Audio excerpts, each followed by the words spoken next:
All right, time once again for catching up with Tommy Mac podcast right here at 1010XL's podcast platform at 1010XL.com. Of course, on demand as well. We are streaming live on Facebook. That's on 1010XL's Facebook page. Hello, Facebook. And streaming live on the relevant app. I tell you, the easiest app that I've ever used when it comes to broadcasting or podcasting or just interactive chatting with like-minded people. I'm live right now on the Jaguar Fanatics channel, only on the Relevant app as well. So great to be here. Brought to you by Relevant, of course, and QC Kinetics. I'll tell you more about them as we get moving along. But I'll tell you, alternative way to defeat your pain.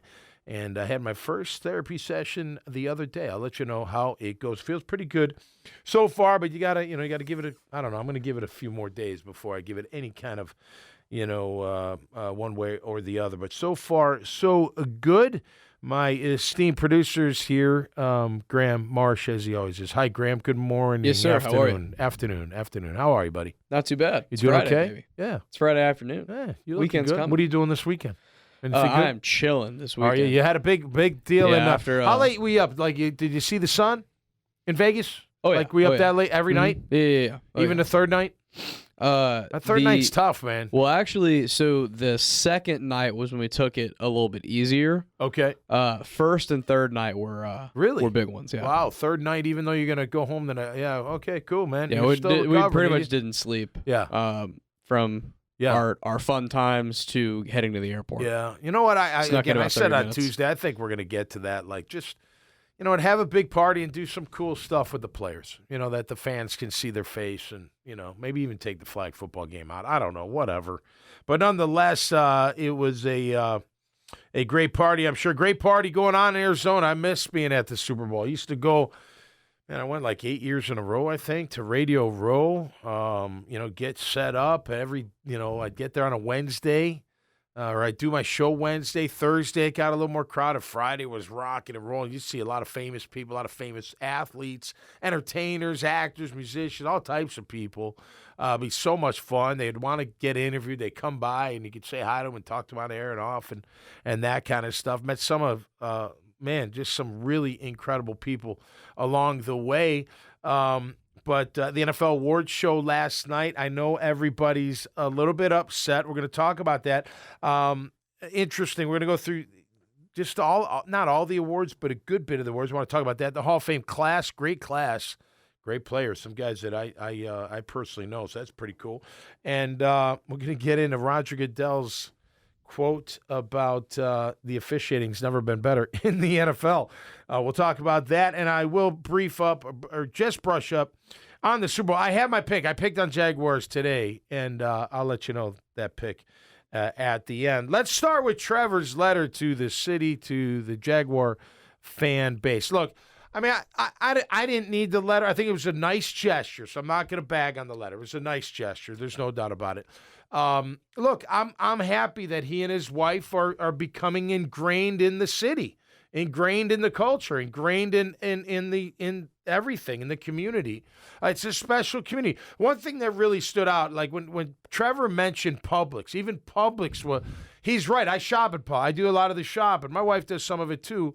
She normally goes to Trader Joe's, and I hit Publix only because her fitness boutique's down that way in Ponte Vedra. On her way back, she hits Trader Joe's. I like going to Publix. I got my list. I'm very calm and at peace. I don't like the prices going up like they have, but I like going grocery shopping. It's peaceful. And people will be like, "Oh, you're crazy. It's not peaceful." I'm like, no, it is. I got my list. I'm not thinking about anything else. I'm just focused on my list. And I see a few people say hi. I'm there so much that I know a lot of the people working there and the managers and because I'm there. You're one of the regulars. Yeah, I'm almost there daily because I don't normally get meat meat for dinner like in advance. Yeah. Like I don't go to Sunday and get Monday, Tuesday, Wednesday, and Thursday or whatever. My dad is the same thing. If he's grilling or something, he'll get the meat that day. Yeah, I'll go get it. I don't mind. It's better. It tastes better anyways. It's more fresh. It's just whatever. But he was right. Publix was a buzz everywhere was electrified by this season, and that's what makes Jacksonville special. And they get it, and it doesn't surprise me that Trevor and his wife gets it, because what have we've all said it, but I've from even his rookie year, I've said it here on this podcast and on the airwaves on 1010. Trevor, take the football out of it. Take it out just for a second. The off the field, the way he handles the media, the way he handles himself, the way he just the way he lives, the way he's everything you want as a franchise quarterback. Take the football side out of it. Obviously, he's got to be a badass player, which he showed that he can be. And the last 10 games were incredible. Agreed. But take that away. He's a great spokesperson. He's a great role model, right? He's a good stand-up there. He'll take the heat if he's got to. He'll take it all on himself. Him and his wife, they trying to do a lot in the community. They're becoming more and more involved. So, hey, man, that's what you want out of your franchise quarterback. So the letter, at first I was like, wow, he's got good PR right there, man. Good, But he wrote it, and it's great. It's a great letter. And you know what? Nothing more. We all want the same thing, to Trevor to be our quarterback till he retires. And hopefully that's 15, 20 years down the road or whatever he can give us. And, as we saw at the, last 10 games last year, he can really do it. So cool letter. I thought at first it was a little, but it was good overall. If he played for a New York team, or an LA team or something like that, I don't think it would be. I think it would be a little bit corny for him to write something like that. Yeah, but good for this community and what we've gone through, we've been through so much, and the city has just taken such a bad rap from the rest of the country, NFL wise. Yeah. So to have our franchise guy, who is nationally known by the rest of the NFL community, basically write an entire letter talking about how much he loves this place. That's right. I think that matters here. Oh, it does. No, and I'm not downplaying that. I think it's great. I mean, obviously, I'm a little old school, so I don't, whatever. But I think it was a great letter, and he gets it, which is really the big point of why I brought it up, is he understands what kind of community this is. Yes. And it does live and breathe. And not everybody, I know that, but a majority of the people, the pulse is the Jags and their success. And when they do win, when they play hard and they win and they're almost there or whatever, we get excited about that. It's all over the street. You saw more Jag gear out in the streets than you've seen in a very long time. And by the way, we've been getting a bad rap ever since we hosted the Super Bowl. Yep. And quite frankly, our city wasn't ready to host the Super Bowl. Our stadium was, but our city wasn't. So whatever. We took a bad rap. Look. And I say this on the app. I say it ever. I don't care what these national people think of Jacksonville. They're not here. They don't live here. They don't even spend a lot of time here, most of them. If they did, they would understand what this city's all about. They'll see the beauty of our city. They don't know, so I don't care what they say. I really don't. Because you guys are there. You know what? It's ignorance at its best. How can you talk about a city that you don't even spend time in? All you're going by, the Super Bowl is a bad thing. They didn't have a lot to do. It was back in 2004. Blah, blah, blah, blah. They don't win. Yeah. You know what I mean? So I don't care. What matters is this community. What matters is these fans and this organization and whatnot. And I think that's really, really special. So very cool, Trevor. Good for you and what you did. And I know I joke about it a little bit, but in all sincerity, I think it's a great thing to do. All right, NFL awards last night. Coach of the Year goes to Brian Dable. I think Doug finished third. Is that right? 5 votes? 5? Something like that. Okay. I don't remember. Doug should have won it. Look, I mean, yeah. I know Shanahan finished second. Shanahan finished second, right. And look, you can make an argument for all three of them. You can even make an argument for Nick Sirianni. Now, granted, very talented team, but tough to keep that team together and 14-3. And you lose your quarterback for a couple games. And look, you win 14 games in a year, you should be considered a candidate for Coach of the Year. Okay? I mean, I don't care who you're coaching. But you go with let's start with Shanahan. Brock Purdy. That's all I got to say. Yeah, they're talented on defense. They're talented on the offensive line. They got good skill positions. But you had to go to your third, maybe third quarterback that you drafted with the last pick, and he's a rookie. Fourth was when it. Come on. When they went to fourth was when it finally came apart. Right, Josh Johnson. Yeah. Right, that's right. Right. I mean, Jimmy's gone, Trey's gone. Who are we going to go with? Well, we got this kid Purdy that we drafted. Okay. I think that says a lot. And a lot of it is, and I'll back this up, what Kelsey said in the at the Super Bowl, is a lot of that is Shanahan making it easier for Purdy to make throws. Doug did it here for Trevor. What did Kelsey say? How do you get how you always open? He said Andy Reid. Andy Reid schemes me open, so I get open. Yeah, I have to have skill. I have to know how to set it up. I have to know when to break. I have to do all these things, but they're setting me up for success. That's what I'm telling you. This, and I'm not uncovering any kind of rock here. That's what the NFL is going. That's what offenses are going to. It's not, hey, just beat your guy. It's, hey, I'm going to help you get open. I'm going to help you win this battle, and then you got to make a play. But I'm going to give it to you. Well, you have to, because in the NFL, everyone's good. Right. It's not like and the college. Athletes keep getting better. Correct. They do. And it isn't like college where, I don't necessarily have to have this great offensive scheme. I've got 5-star wide receivers, you got 3-star corners, therefore I win. It doesn't work that way in the league. Right. Whoever's guarding me is good. Right. They may not be quite as good as me or whatever, but they're good. They're good players. Right. So I need a scheme that's effective. I need to be doing things that work, or else I am going to lose. Well, you think about covering Kelsey.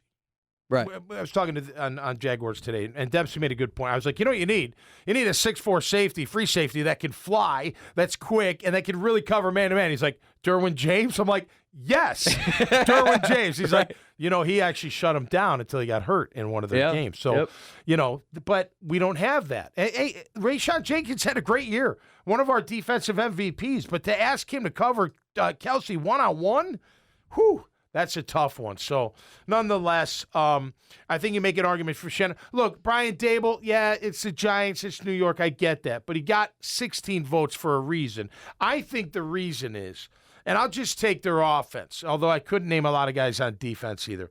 The only guys on offense I could name, the skill guys, are Saquon Barkley and Daniel Jones. Now, prior to this year, many people out there maybe never heard of Zay Jones or really knew of Christian Kirk that much. They, of course, heard of Ingram, I'm sure. But those three guys, you know them now. They had phenomenal years. So I can't name, and I know Galladay got hurt, but I don't know. To me, I think Dable on offense had to do it with a lot less. Danny Dimes, Daniel Jones turned out to be a heck of a QB that took off and ran, and he was a dual threat. Saquon Barkley, very good running back. Other than that, I don't know. Shepard got hurt. Other guy, you know what I mean? So I think you can make a candidate. Now, what's the argument for Doug? We already know it. He took a team that sucked and turned them into a contender. Phenomenal. No doubt about it. I'm not into this Urban Meyer crap. Everyone goes back to Urban. And if I may say, because this bothers me, okay? And not in a way to like it really bothers me, but when I hear that kind of talk, I feel like we're so sophomoric in how we are with these kind of things. It's like when I keep hearing Miles Jack wasn't down, I'm like, just it's over. It doesn't matter. Maybe it makes you feel better for a second, but it doesn't matter. It's like, really? I'll never get over it. Who cares? He was down. They called him down. I'll wear the T-shirt till the day I die. Well, he was down. You know what I'm saying? He was down. Whether you believe it or not, he was down, and we didn't win that game. There's no guarantee we're going to win the game anyway. I pinned that loss on our coordinators. They both went soft. They both went, conservative. Stop giving Corey Grant the ball, too. They couldn't do it. They didn't do anything, and their defense was atrocious. I'm sorry. You let Brady pick you apart. You didn't get any pressure on you. You didn't do anything. You played prevent. Anyway, nonetheless, I don't care that Urban Meyer was here last year. What Doug Pederson did, yes, did he change the culture? Sure he did. But come on, it wasn't like these guys were, they're grown men. They're not. It's not high school. Urban Meyer doesn't have that big of an effect, maybe on his young QB, but not on the team. If Urban Meyer was my coach, I probably would have fought him. Talking that crap. I don't know who puts up with any of that stuff. And he was just a college coach. And we all know college is college, and college is great. But it ain't the NFL. But I don't know. To me, I'm like, who cares about Urban? Doug did what he did. He built it from his own scratch. And that's why it's special. To me, it's got nothing to do with Urban. I care less about Urban Meyer. He's an idiot. He thought his ego was so big, he thought he could, like, push people around. I mean, right in the mouth. What? Take the fine. You even get cut for that one, but whatever. I don't disagree with you on the rest of the just, team. Yeah. I don't disagree with you on the rest of the team, but I do think you just said it with Trevor. Trevor was... And I agree with that, but not because he's your quarterback. Well, it is partially, but it's more that he's a newly married young man on your team that's leading your team, and you're supposed to be a role model leader kind of guy for him, and you pull that stuff, and you're like in your mid-50s, right. and you're like, what are you're you doing stuff with someone his age, like right. So that I agree with, no doubt. But as far as playing, I mean, look. First of all, Urban was leaving at 5. He didn't. I don't even know how much he was part of the game plan. He was heading to Taco Darryl Bevel called terrible games. I'm sorry. Oh, terrible. It wasn't Urban calling the games. It was Darryl Bevel calling the games, and it was terrible. I'm sorry, Darryl, but it was. I mean, every week we come in like, that game plan sucked. What the hell are they doing?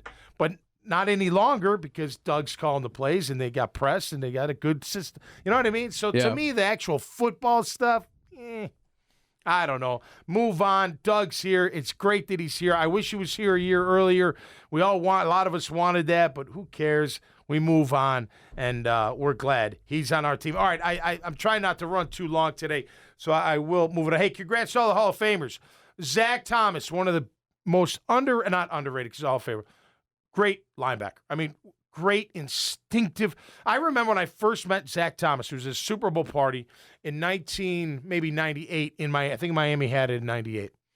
And I'd known him, of course, because he was making, he made a splash right away, making plays. I think he made the Pro Bowl, maybe his rookie or second, whatever. He's well-known player. And I met him, and I couldn't believe how short he was. He was jacked. His neck was huge, he was big, but he was short. And I was like, holy cow, 5'9" short. For a linebacker, you meet Sam Mills. Right. I when he was with the Saints, and I tried out with Saints, he was 5'9", so they were kind of similar built. But I wasn't shocked. It's just like, oh wow, but he great guy, nice guy, really cool, and one hell of a football player, and he deserves Hall of Fame. Joe Thomas, he's another guy. I mean, we all talk about Tony Baselli. Tony's fantastic. We all know that. Joe Thomas, 10-time Pro Bowler, 10. That guy crazy. Is phenomenal left tackle. Phenomenal left tackle. They all deserve it. I probably won't go through them all. Rondé Barber, Revis Island, really? Barber, all he did, that guy was incredible on defense. DeMarcus Ware, same deal. Over 120 sacks, something like that. That guy came on the scene from a small school. Where'd he go to? Where'd he come from? DeMarcus Ware. I know. If you say it, I'll remember, but it was a smaller school. Yeah, I'm out on that. Would you look it up? I'd like to I just got real you. quick. He was in the NFL by the time I was old enough to start watching. Where did he come out of? You got to give me a hint before you give it, if you don't mind. All right, I got you. Don Coryell, Air Coryell. Who didn't love that? Throwing the bombs. Oh, I love that. Remember, I tell you. I got you. Okay, give me a hint. Sorry, I didn't mean to cut you off. Let me just finish real quick. John Jefferson, Wes Chandler, and Wally Joyner with Kellen Winslow Sr. was Air Coryell. Remember those days? Oh, they used to. Remember John Jefferson had the glasses, number 83, and I love watching those guys play. But Air Coryell makes it. Joe Klecko, beast defensive tackle for the Jets. Holy cow. Jets had a big night last night. Huge night. Offensive Rookie of the Year, Defensive Rookie of the Year. Tell me that ain't some good grades for it. And then you got Chuck Howley, who I didn't know, but I remember the name, linebacker, and Ken Riley, of course. You remember him as a DB for Cincinnati, I believe. But congratulations to every single one of them. I mentioned the Jets. Offensive Rookie of the Year goes to Garrett Wilson. Defensive Rookie of the Year goes to Sauce Gardner. That's pretty damn good, man. That is pretty damn good. That's pretty damn good. Come on. They need a QB. Big time. The Jets get a QB. They may have something going on. MVP Mahomes. I'm telling you, I said a long time ago, Mahomes is on a mission. He's been on a mission this year. I think he was tired of hearing about everybody else but him. They included him, of course, but they're like, oh, but Josh, maybe Joe. He's like, no. I'm still here, and I'm still the man, and I win MVP, and rightfully so. I know you could make a big case for Jalen Hurts. You'd think he'd get more. Look, when he was out, they lost. Right? When he was out of the lineup, the Eagles lost both their games. Hurts is phenomenal. I'm looking forward to seeing. I'm looking forward to seeing him on this big stage because I'll get into the key matchup in just a minute. Nick Bosa wins Defensive Player of the Year, 18.5 sacks. He's a beast. Whether you like the Bosas or not, I don't really care. He's a beast. He's good against the run. He's a very good pass rusher. He gets after it. He's good, just a good defensive player overall. And Justin Jefferson, I mean, he could have been MVP. Could have made a case for him. He is 100%. Man, ridiculous.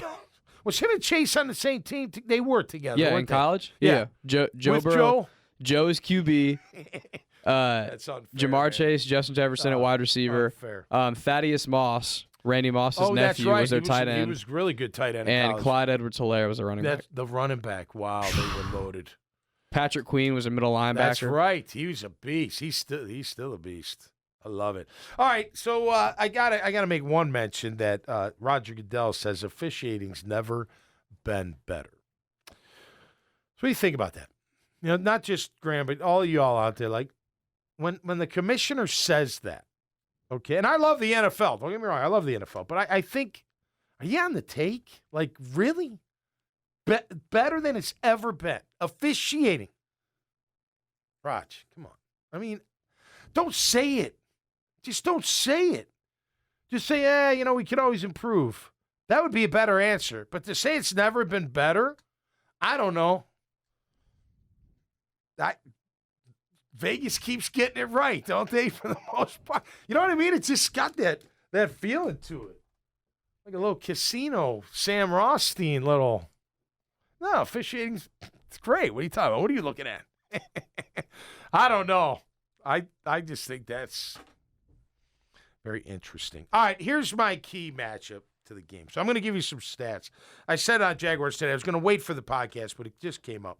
So we know the quarterbacks are great. We know the skill positions. Both sides are pretty loaded. They are. They're pretty loaded.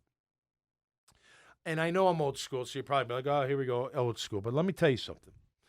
So to me, it always comes down to who wins the line of scrimmage in any game. Because I don't care who your studs are.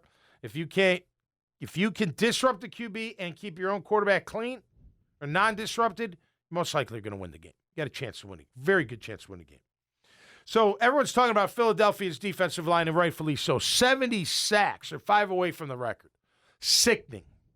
Why didn't we want Hassan Reddick? Nah, he wouldn't have been good here at all. But anyway, 70 sacks in the regular season. However, Kansas City's offensive line only gave up 26 sacks, which is like top 2 or 3 in the National Football League. Our Jaguar O-line, by the way, because I got to throw it in, was at 28 during the regular season. Not bad. So we're good, man. We're really good. Okay, so you got 70 D-line, Philly, 26 O-line, Kansas City. Now flip it around. Philly's O-line has given up 44 sacks in the regular season. Interesting. It's over 2 a game. The D-line of the Kansas City team, or the defense, is number 2 in the league with 55 sacks. Think about that. So you got the best pass rushing defensive line in Philadelphia against one of the best pass blocking offensive lines in Kansas City. Flip it around. You got one of the best defensive lines in rushing the passer in Kansas City versus a middle-of-the-road, bottom third offensive line of Philadelphia. And I got to be honest, 3 Pro Bowlers. You got Lane Johnson, you got Jason Kelsey, you got Landon Dickerson, you got that big number 56, and then Mailata, I can't pronounce his name. I think the monster. They've given up 44 sacks. When I saw that, I was a little shocked, to be honest with you. I was not shocked. I was like surprised, like, wow. I thought they would be more towards the Jags, 28, or the Chiefs, 26. So to me, now, keep in mind, it's not just the old line.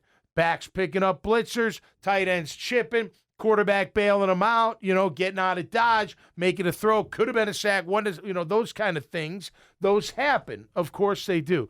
But I'm telling you right now, you look at that, to me, that tells the whole story of the Super Bowl. And what number is it 57 or 56?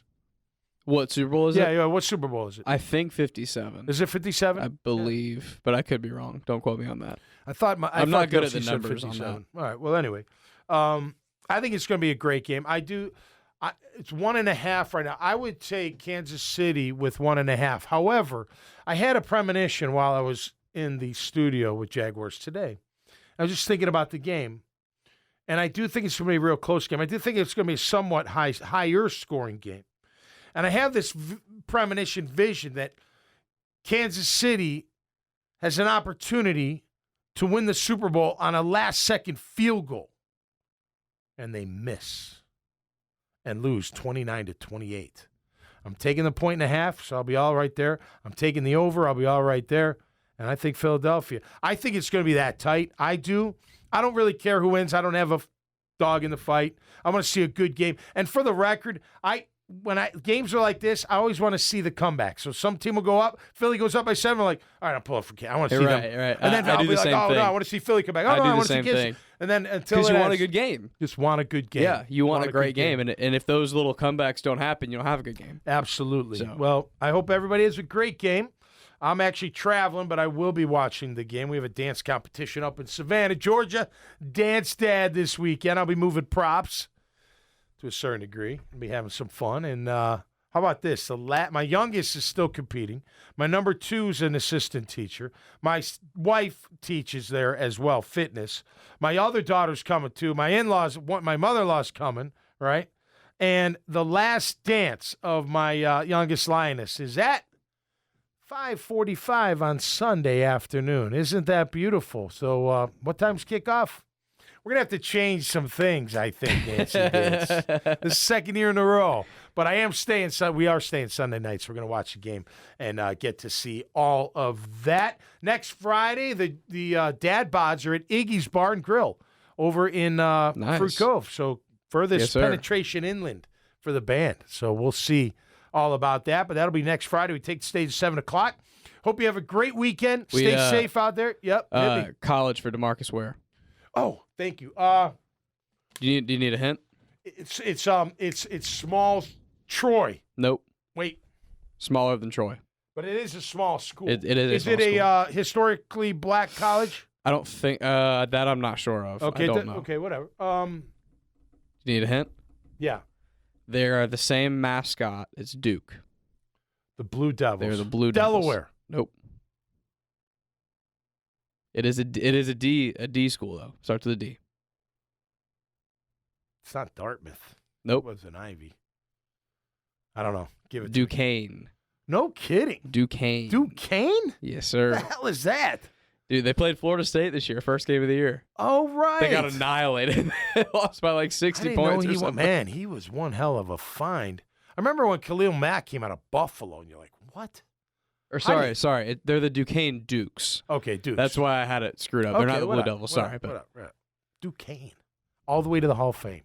I'm telling you, kids, you don't think you could do it? You can do it. I was talking to the kids at Fletcher yesterday, lacrosse kids. Yeah. I'm like, look, it took me a while to get to my dream where I wanted to play in the NFL and got to play in the NFL. I said, I'm from Buffalo Grove, Illinois. I'm like, you have no idea where that is. Just like the majority of the world has no idea where Neptune Beach, Florida is. Right. You can, if I could do it, you could do it. Right. If DeMarcus Ware can go from Duquesne to the Hall of Fame, you could do just about anything, in my opinion. No brainer Hall of Famer either. No brainer. Not even a question. First ballot, right? Yeah. A lot of this was kind of an easy year, I think. Yeah. A lot of these guys were shoo-ins. I mean, listen, Revis has got his own eye. Yeah, Revis. Come on, Darrell Revis, Rondé Barber. I mean, these are easy. These are easy Hall of Famers. No one's debating these guys. And next year, who's the big one next year that's going to be a shoo-in? There's 2 of them, I think. Yeah. I just read it earlier. I can't remember. Would it be Peyton or is he already in? What's that? Peyton's already in. He got in last year, the year before. Oh yeah, Manny's in. No, it's I can't remember. We'll maybe talk about it on Tuesday after we fuck. Yeah, excuse me. After we review. Oh, they'll throw me out here. After we review. He said foot. The Super Bowl. That's right. I sure did. All right, we got to go. Hey, man, great hanging out. I hope you have a great weekend and a great Super Bowl. And, hey, congrats to Doug Pederson for finished top 3rd. And, by the way, Trevor got an MVP vote. How about that? Got a 5th place vote. So, actually got 3 of them, I think. 2 4s and a 5th. Hey, man, we're moving on up, and that's a great thing. Until next time, stay safe and be cool out there. We see you right here on Catching Up with Tommy Mac on 1010XL's podcast platform, on their Facebook page as well, and streaming live on the relevant app. Stay safe out there, and we'll see you. Peace.